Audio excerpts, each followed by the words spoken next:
के अरे बाबामा बुढो भएपछि होइन डोकोबाट फ्याल्ने चलन रहेछ अनि यो तपाईँलाई त थाहा छ यहाँ आइरहनुहुन्छ के हो यो विषय यहाँ फ्याल्दैन हो यहाँ फ्याल्दैन गरिरहेको छ ए यो एरिया चाहिँ छुट्याइदिएकै छ हो यहाँ फेरि फ्याल्ने भनेर अस्ति भर्खर एउटा फ्यालिएको छ होइन अब नाम चाहिँ नभनौँ होला उहाँहरूको होइन यो एक हप्ता 10 दिन अगाडिको फ्यालिएको कुरा हो त्यहाँ लुगा पनि यहाँ छ कि चाहिँ क्या हो लगभग फ्याल्दै गरेछ अस्ति भर्खर फ्यालिएको छ एउटा आमालाई फ्यालिएको छ अनि यस्तो चाहिँ अब यो हटाउनै पर्छ भन्ने चाहिँ एउटा हाम्रो धारणा हो यो गाउँको बासिन्दाबाट अब के हेरौँ के हुन्छ खोइ यहाँ हेर्नु लु हामी ऊ माथि उँभो उता ढामतिर यात्रा गर्नुभएको पक्कै म हेर्छु हस् हस् हस् म हेर्छु है यहाँनिर लुगा फाटा पनि छ भन्नुहुन्छ तर म जान चाहिँ डर लागिरह ए हो त रहेछ त ओइ लुगा लुगा युज गर्ने लुगा यी डोको यहाँ माथिबाट चाहिँ भुत्त फ्यालिदिने कुरा रहेछ अनि ओहो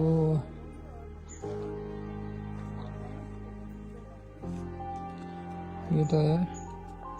यो कुरीतिलाई त हटाउनु पर्ने देखियो त हौ होइन त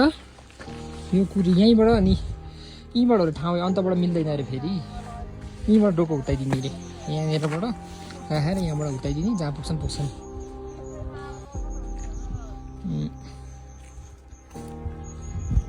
ओहो उसो आएको हेर्नु त आमामा पहिला चाहिँ के गर्थे भन्दाखेरि जुन छोराले बाउलाई चाहिँ बुढो भइसकिसकेपछि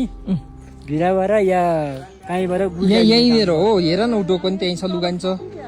यो चलन अहिले पनि रहेछ गाइज यो गाउँमा भन्नु न यहाँ आमा बाउलाई चाहिँ पछाडि ठाउँ यही हो हेर्नु त डोको पनि देख्न सक्नुहुन्छ त्यहाँनिर अनि आमा बाउलाई हालेर अनि यहाँबाट भिरबाट चाहिँ फ्याँकेको छ यहाँ तपाईँहरूले लुगा फाटा पनि छ डोको पनि छ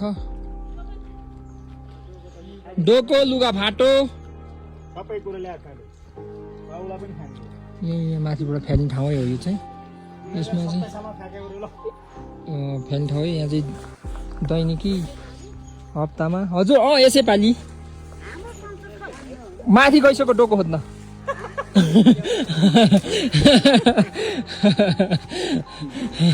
खोज्दैन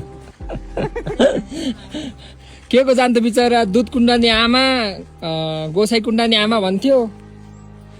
तर फाल्ने ठाउँ चाहिँ यही हो रे गाइज अब त्यो के छ अनि भोला आयो कि देखको दे हुनुहुन्छ मुखामा अरू केही लाग्यो कि थकाइ यस्तो लागिन्छन् टाउकोमा के टाउको दुख्यो कि मान्छे डोकोको विषयमा भनिदियो त के हुन्छ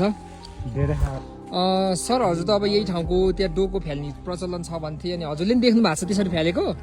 धेरै वर्ष अगाडिको कुरा हो छोराले चाहिँ बाउलाई फ्यालेकै हो